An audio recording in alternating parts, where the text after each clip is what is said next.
लिखते थे ना वाटर, यहाँ पे हाइड्रोजन आयन कंसंट्रेशन और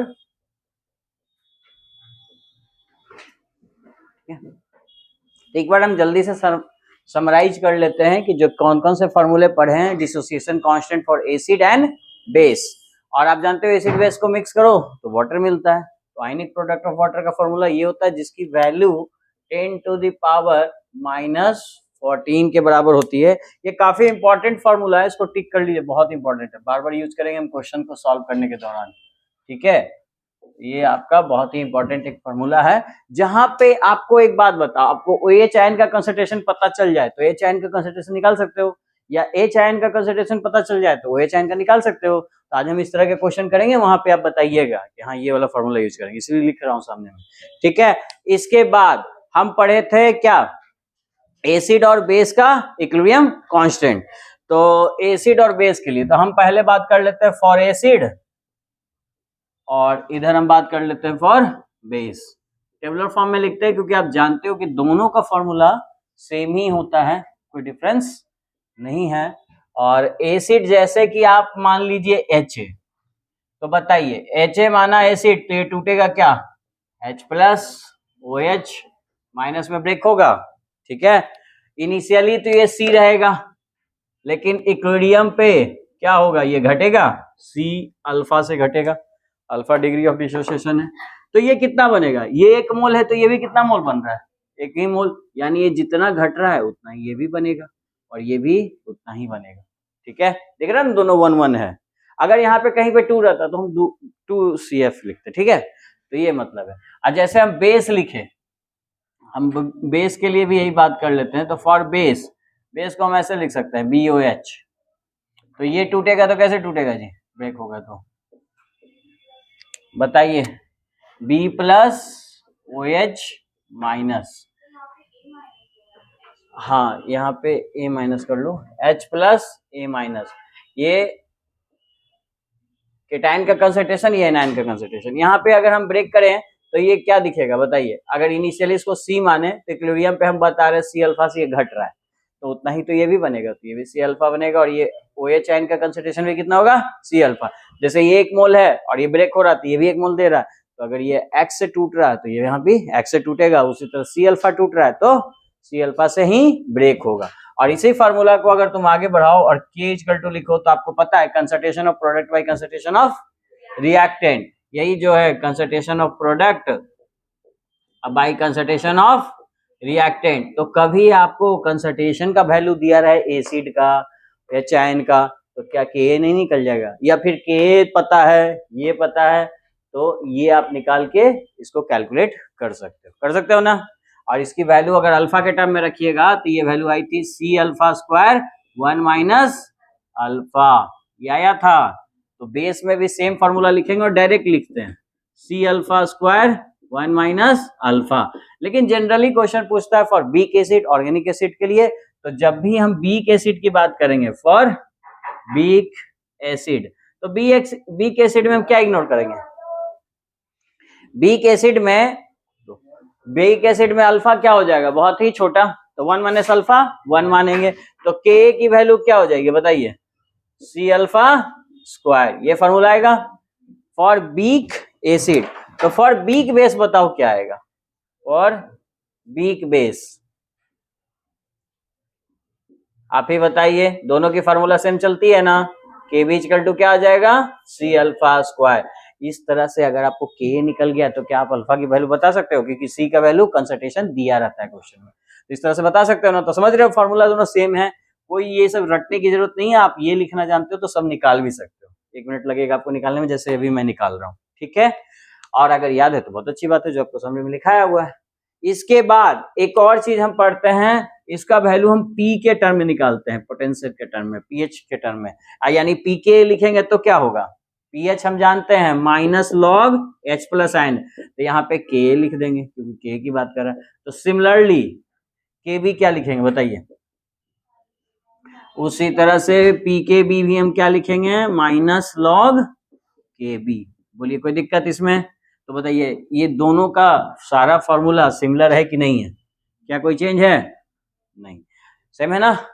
तो आप इतनी बातें लिख लीजिए, इसी हम क्वेश्चन में बनाने दौरान यूज करेंगे। अब बताइए। तो जैसे आप जानते हो कि एसिडिक स्ट्रेंथ का अपोजिट होता है इनवर्सली प्रोपोर्शनल होता है क्या, पीके, क्योंकि ये वैल्यू हम बढ़ाएंगे एसिडिक स्ट्रेंथ बढ़ाएंगे तो ये नेगेटिव साइन के साथ बढ़ेगा तो पीके वैल्यू घटेगा, यानी इन दोनों में रिलेशन क्या होगा, इनवर्सली प्रोपोर्शनल। सिमिलरली बेस में भी क्या होगा रिलेशन, इनवर्सली प्रोपोर्शनल। एक और इंपॉर्टेंट नोट यहाँ बताया था कि आपका वाटर एसिडिक स्ट्रेंथ और बेसिक स्ट्रेंथ में क्या रिलेशन होता है, तो के इंटू के बी इक्वल टू क्या होता है, के डब्ल्यू, और के डब्ल्यू की वैल्यू किसके बराबर होती है, 10⁻⁻14। तो आप इसको ये भी लिख सकते हो। तो एक बात बताओ, अगर आपको के पता है तो क्या के भी निकाल सकते हो। इसी तरह से क्वेश्चन पूछेगा ionisation constant of acid X, मान लो कुछ भी दिया हुआ, then find the ionisation constant of base. तो के डब्ल्यू के साथ इसको यहाँ से डिवाइड कीजिए, निकाल लीजिएगा, कोई दिक्कत किसी को इसमें नहीं। अब दूसरा, इसी को माइनस लॉ के साथ मल्टीप्लाई कर दो तो ये क्या आ जाएगा, pK plus pKb equal to कितना हो जाएगा, 14। ये दो वैल्यू पर रहते हैं, तो ये ज्यादा है उतना यूज नहीं होता, लेकिन ये बहुत यूज होगा। ये भी हम यूज करेंगे फार्मूला, दो फार्मूला काफी ज्यादा यूज होगा। कौन कौन, ये वाला, ये इतना यूज नहीं होता, और ये वाला, ये दोनों बहुत ज्यादा यूज होगा। के डब्ल्यू की वैल्यू इतनी होगी। इसके अलावा एक और यूज होता है जो प्रोसेस में ही दिख रहा है, जैसे कभी कभी आपसे पूछेगा ये के इक्वल टू आप इतना निकाल लोगे, सी आपको पता है, अल्फा भी पता है, तो बोलेगा हाइड्रोजन आयन का कंसंट्रेशन क्या होगा। तो देखो हाइड्रोजन आयन का कंसंट्रेशन कितना होगा, सी अल्फा, क्योंकि डिसोसिएशन कांस्टेंट हमने तोड़ के ही बताया कि ये सी अल्फा के बराबर है। तो यही चीज यहाँ सोचना होगा कि भाई सी पता है, अल्फा पता है, तो क्या हाइड्रोजन आयन का कंसंट्रेशन निकाल सकते हैं। उसी तरह कभी कभी क्वेश्चन पूछ देगा एनायन का कंसंट्रेशन बताइए, तो भी सी अल्फा, यानी ये दोनों बराबर होते हैं, दोनों को एक्स मान लेंगे, दोनों बराबर होते हैं। उसी तरह से तुमको OH आयन का कंसंट्रेशन पूछेगा तो वो भी कितना होगा, सी अल्फा के बराबर, और बी केटायन का भी पूछेगा तो सी अल्फा, दोनों इक्वल होंगे। समझ में आया। तो चलिए इन पे हम कुछ क्वेश्चंस देखते हैं जिससे और क्लियरिटी आपको आ जाएगी।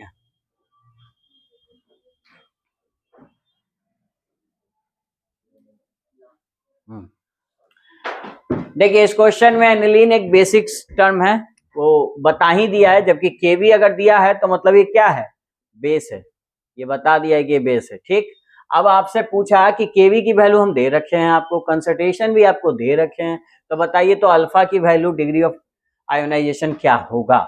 तो अल्फा केबी के टर्म में अल्फा का क्या फॉर्मूला जानते हो, ये देखो बगल में यहाँ फॉर्मूला, इसीलिए तो लिखा है सी अल्फा स्क्वायर। तो क्या अल्फा निकाल सकते हो, अल्फा इक्वल टू क्या लिखोगे, के बी बाई सी, और इसका क्या कर दोगे, रूट अंडर। अब बताओ सबका वैल्यू तुमको नहीं पता है, के बी का वैल्यू कितना है, ये रहा तुम्हारे सामने, डिवाइडेड बाई सी की वैल्यू कितना है, 10⁻⁻3, और इसका क्या करेंगे, रूट अंडर। ये वैल्यू ऊपर जाएगी तो क्या हो जाएगा जी, प्लस में हो जाएगा 4.27, डायरेक्ट कर दे, ये प्लस जाके ऊपर 10⁻⁻7 आएगा, कोई दिक्कत। इसको थोड़ा आप ये करो कि 10⁻6 कर लो, 10 का स्क्वायर रूट लेने में आसानी होगा, तो 4, या फिर एक काम करो, एक डिजिट पहले डेसिमल कर दो, यहां से, हाँ सही कर रहे हो, 42.7 कर दो, तो 10⁻⁻8 हो जाएगा ये। ठीक है, तो इसको फिर आप कैलकुलेट कर लीजिएगा, इसकी वैल्यू अब आप निकाल लीजिए, 10⁻⁻4 हो जाएगा, और ये कितना हो जाएगा 6.53। ये क्या आ गया जी, अल्फा की वैल्यू निकला जी सबका, अल्फा निकालिए अल्फा। और अल्फा निकालने के बाद दूसरी वैल्यू बोला है कि आप ना इसके बाद इसमें के निकालो, के की वैल्यू, तो ट्राई कीजिए तो कितने लोग के निकाल सकते हैं इसका।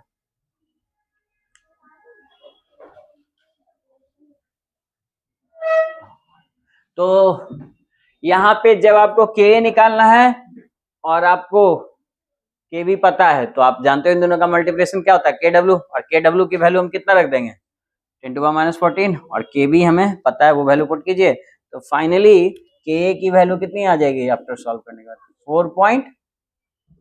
4.2 बोलिए 2.34 इंटू 10⁻⁻5, ये आ रहा है सबका, तो यही आंसर होगा। कोई दिक्कत किसी को? तो क्वेश्चन नंबर 49 करने के पहले एक छोटा सा फॉर्मूला मैं याद कराता हूं आपको। आप चाहो तो अपने समरी कॉपी में फॉर्मूला ऐड कर सकते हो। आप जानते हो concentration of solution, concentration of solution को हम मोलरिटी भी कहते हैं, और मोलरिटी को किससे डिनोट करते हैं जी? कैपिटल एम से। क्या होता है फॉर्मूला बताइए, पता है तो बताओ। मोलरिटी यानी कंसंट्रेशन ऑफ सॉल्यूशन का फॉर्मूला मोल्स के टर्म में क्या होता है? नंबर ऑफ मोल्स, हाँ, number of moles of solute. कौन होता है जी? सॉल्यूट। अरे सॉल्यूशन बनता है तो उसके अंदर दो सब्सटेंस होते हैं, जैसे शुगर मिक्स किया वाटर में, शुगर क्या होगा जी? सॉल्यूट, और वाटर क्या होगा? सॉल्वेंट। तो सॉल्यूट की बात करेंगे, और देखिए मोल्स को ना एन से लिखते हैं और सॉल्यूट को हम एस से लिख लिए, ठीक है, by volume of solution, volume of solution. और सॉल्यूशन का वॉल्यूम, वॉल्यूम का यूनिट लीटर होता है, उसका मोल होता है, आपको पता है ये बात, ठीक है। तब बताओ मोलरिटी का फॉर्मूला क्या आ जाएगा? Moles of solute divided by volume of solution in litre. इसका यूनिट क्या हो जाएगा? मोल पर लीटर। अब आप पढ़े होगे मोल्स का भी फॉर्मूला, तो मोल्स इक्वल टू पढ़े होगे given mass by molar mass, यानी यहाँ एस लगाएंगे तो यहाँ भी एस लगा देंगे, ये निकालने आता है ना। तो ये वैल्यू पुट कर लीजिए यहाँ पे, तो हम यहाँ पे लिख सकते हैं एन एस के जगह क्या लिख सकते हैं? W S by M S, और वॉल्यूम इन मिलीलीटर लिखा तो ऊपर क्या करेंगे? 1000 से मल्टीप्लाई। ये आपका मोलरिटी का फॉर्मूला भी न्यूमेरिकल्स करते समय यूज होगा, और 49 में इसी का यूज होगा, ठीक है। तो आप इसको लिखिए, फिर 49 क्वेश्चन हम करते हैं।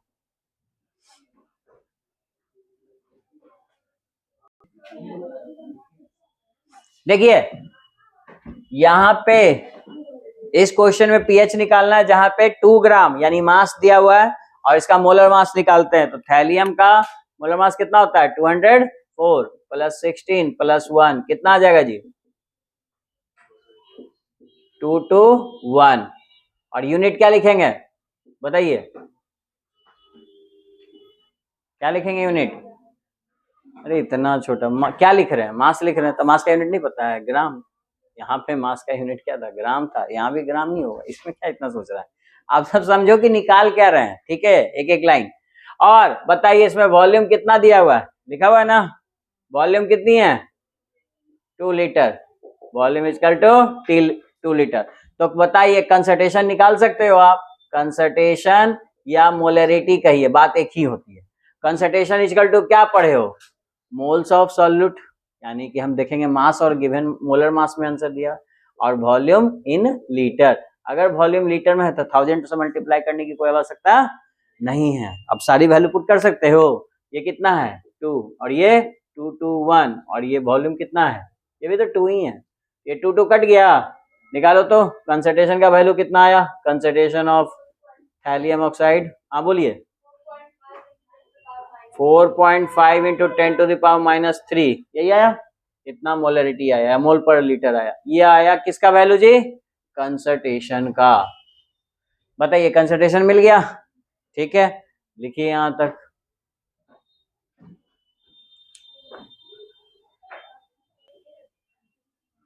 हाँ, तो देखिए स्ट्रॉन्ग बेस के केस में जितना बेस होगा उतना ही OH आयन टूटेगा, 100% टूटेगा, तो इक्वल होता है दोनों, ठीक। उसके बाद हम देखें कि हमें जरूरत है पीएच वैल्यू में निकालने की H आयन कंसंट्रेशन की। तो H आयन और OH आयन में हम रिलेशन जानते हैं, ये दोनों हमेशा किसके बराबर होता है? KW के बराबर, जिसकी वैल्यू होती है 10 टू द पावर -14। फिर आप OH आयन का कंसंट्रेशन का वैल्यू यहाँ पुट कीजिए, तो आपको H आयन का कंसंट्रेशन का वैल्यू मिल जाएगा, मिल जाएगा। तो H आयन का कंसंट्रेशन का वैल्यू क्या आया जी बताइए? हाँ बताओ क्या है H आयन? नहीं इसका है, पहले H आयन कंसंट्रेशन निकालिए जल्दी से आप लोग भी, H आयन का कंसंट्रेशन का वैल्यू। तो कॉपी में लिख लो, जब रफ किए हो तो उसको लिखते हो नहीं। हाँ 2.22 -12। हाँ जी मैच कीजिए सब लोग, यही है। अब इसमें आपको एच आयन मिल गया तो पीएच की वैल्यू नहीं मिल जाएगा? पीएच कैसे निकालोगे? Minus log H plus ion का कंसंट्रेशन कर दोगे और ये वैल्यू यहाँ पुट कर देना, माइनस लॉग 2.22 इंटू 10⁻⁻12 और इसको जब आप कैलकुलेट कीजिएगा तो पीएच की फाइनल वैल्यू कितनी आ रही है? 11.65। ये फाइनल आंसर आ गया। और आंसर आप थोड़ा सा चेक भी कर सकते हो, कैसे कि देखो ये बेस था ना जी, वो भी स्ट्रॉन्ग बेस था। अब अगर कोई चीज बेस है तो इतना तो हमको पता है कि उसकी पीएच वैल्यू ग्रेटर देन 7 होनी चाहिए। क्या ग्रेटर देन 7 नहीं आ रहा है? तो बहुत हद तक मेरा आंसर यहाँ से हमको आइडेंट मिल जाता है कि आंसर मेरा सही है। तो क्या इसका बी पार्ट बना सकते हो? सेम क्वेश्चन है, ट्राई कीजिए। तो इसका बी 49 का बी, हाँ देखिए इस क्वेश्चन में कैल्शियम हाइड्रोक्साइड का मास दिया हुआ है, मोलर मास हमने निकाल लिया 74 और वॉल्यूम इतना है। तो ये कंसंट्रेशन का फॉर्मूला है WS/MS और वॉल्यूम अगर मिलीलीटर में तो हम 1000 भी डिवाइड में करते हैं। तो WS है मेरा 0.3, 74 और ये 500 और इंटू 1000, ये कट जाएगा 2 टाइम्स में और ये भी वैल्यू कट जाएगी कितने टाइम्स में जी? 37 टाइम्स में। अब ये दोनों को कैंसिल आउट करोगे तो C का फाइनल वैल्यू क्या आएगा बताइए? तो इसको सॉल्व करने के बाद C यानी कंसंट्रेशन, अच्छा कंसंट्रेशन किसका है? Calcium hydroxide. तो कैल्शियम हाइड्रोक्साइड का कंसंट्रेशन कितना आया? 0.008 आया जी सबका, ये M लिख लेना। अब एक बात बताओ, कैल्शियम हाइड्रोक्साइड एक वीक बेस है या स्ट्रॉन्ग बेस है? स्ट्रॉन्ग है, ये स्ट्रॉन्ग बेस है। और स्ट्रॉन्ग बेस कौन है जी? सब ऑर्गेनिक वाले स्ट्रॉन्ग, इनऑर्गेनिक वाले स्ट्रॉन्ग होते हैं, ऑर्गेनिक वाले वीक होते हैं, ठीक है। तो यहां देखिए अगर स्ट्रॉन्ग है तो बताइए कैल्शियम हाइड्रोक्साइड का जो कंसंट्रेशन होगा वो किसके बराबर होगा? OH माइनस के बराबर होगा कि नहीं होगा? बोलो बात समझ में आता है? ठीक, लेकिन यहाँ पे सिर्फ डायरेक्ट बराबर कर दीजिएगा तो गड़बड़ हो जाएगा। थोड़ा सा इस क्वेश्चन में चेंज है। क्या चेंज है देखिए, आप इसको ब्रेक कीजिए। कैल्शियम हाइड्रोक्साइड को अगर हम ब्रेक करेंगे इसके आयंस में तो लिखिए, यहाँ क्या लिखिएगा बोलिए, लिखिए जरा आप लोग खुद से भी। हाँ यही पकड़ना था, ठीक है। ब्रेक कीजिए, खुद से ब्रेक करके लिखो तो उसके आयंस में, और जो लोग लिख लो।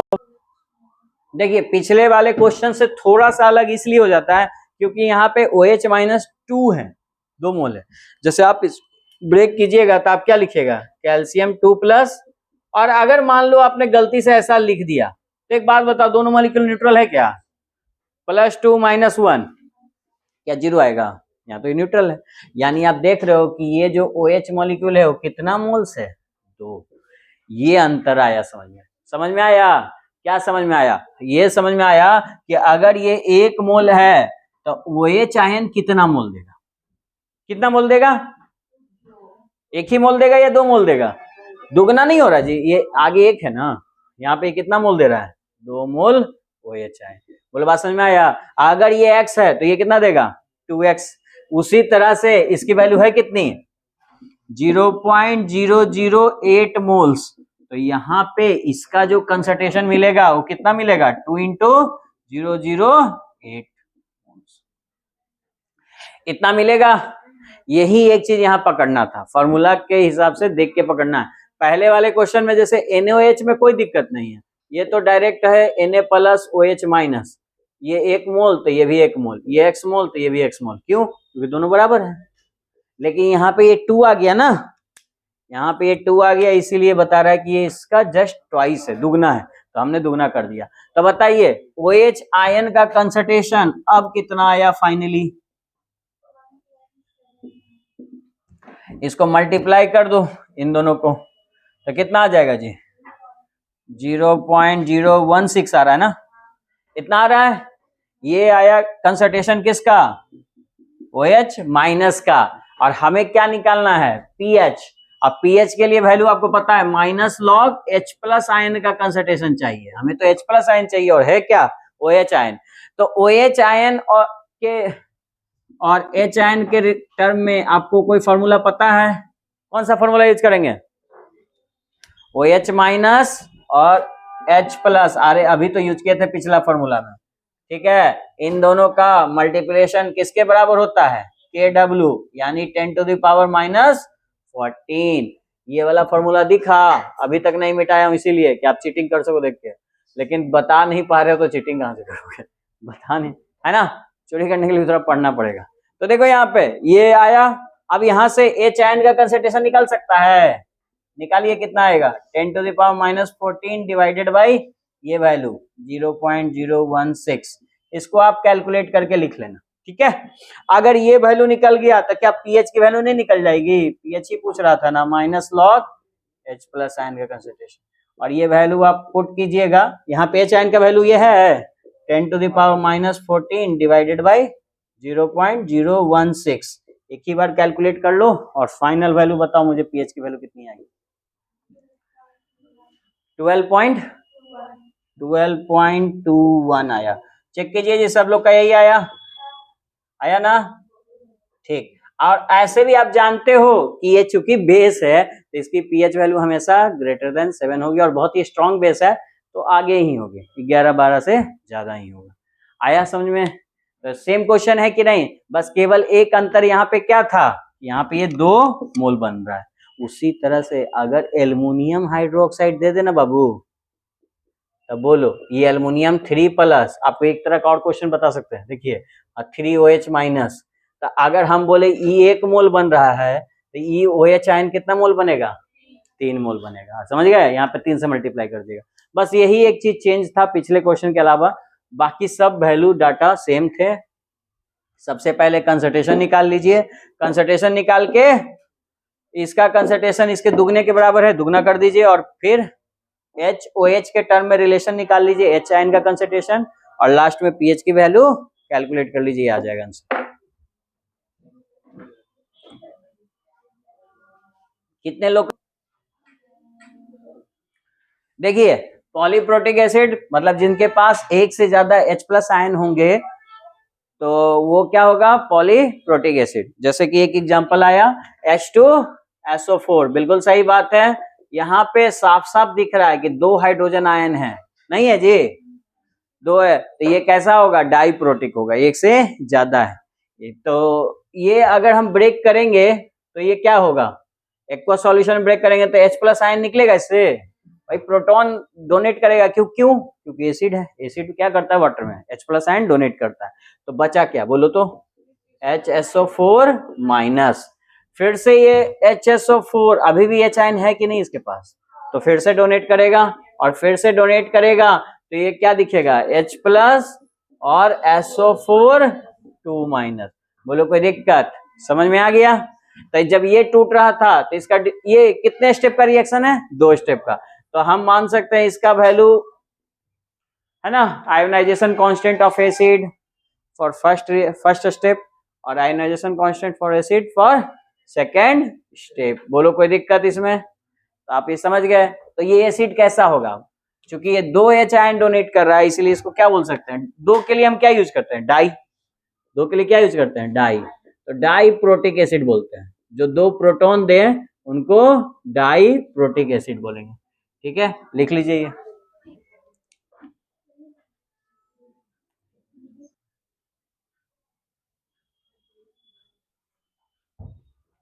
हाँ, तो हम लोग H2SO4 की बात कर रहे हैं, इसमें 2 H आयन है, तो ये आपका डाई प्रोटिक एसिड है, और पहले स्टेप में H+ टूटा, ये आपका माइनस, अगेन H आयन इसके पास है तो फिर से ये ब्रेक होगा और ये बनेगा। इन दोनों केस में हमने Ka1 और Ka2 equilibrium constant for acid मान लिया, तो इसका नेट इक्विलिब्रियम क्या होगा, इसके मल्टीपल के बराबर, और इन दोनों में बिगर वैल्यू कौन होगा, तो याद रखिए कि फर्स्ट स्टेप में ये आसानी से H+ आयन दे सकता है क्योंकि 2 H आयन है, और सेकेंड स्टेप में एक ही H आयन है तो वो आसानी से ब्रेक नहीं होगा, तो इसीलिए फर्स्ट स्टेप का एसिडिक स्ट्रेंथ हमेशा ज्यादा होगा सेकंड से, यानी आप इन शॉर्ट कर सकते हो acidic strength decreases in each step, जैसे जैसे स्टेप्स आगे बढ़ेंगे एसिडिक स्ट्रेंथ घटता जाएगा। नेक्स्ट आपका एक और पॉलीप्रोटिक एसिड है H3PO4 फॉस्फोरिक एसिड, इसमें आप देख रहे हो कि 3 H+ आयन है, यहाँ 3 है ना, इसलिए कैसा का एसिड कहलाएगा, ट्राइप्रोटिक एसिड, ट्राइप्रोटिक एसिड। और यहाँ पे ये पहली बार में एक H प्लस आयन ब्रेक किया, तो इसके हम लोग मान लिए first step reaction Ka1। Second part में ये क्या होगा, H2PO4 -1, ये ब्रेक होगा किसमें, H प्लस, और यहाँ पे क्या होगा जी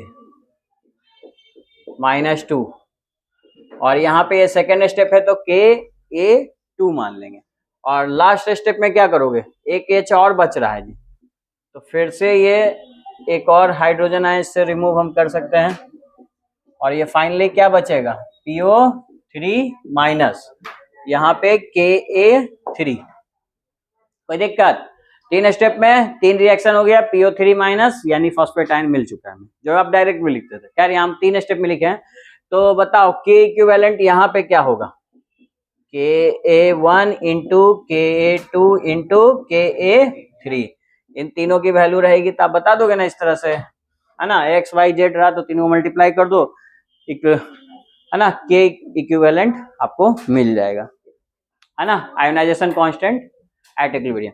अच्छा, दूसरा ऑब्जेक्टिव यहाँ ये पूछेगा कि बताइए arrange this order in decreasing order, तो डिक्रीजिंग ऑर्डर में अरेंज करेंगे तो क्या आएगा बताइए, Ka1 फिर Ka2 एंड देन Ka3, ये आपका ऑब्जेक्टिव में एग्जाम्स में आ सकता है, ये आपका ट्राइप्रोटिक एसिड है। बोलो कोई दिक्कत, अच्छा इतना समझ में आ गया, तब बताओ तो HCl कैसा एसिड है जी, पॉलीप्रोटिक एसिड है, हाँ या ना, नहीं है, तो कैसा एसिड है,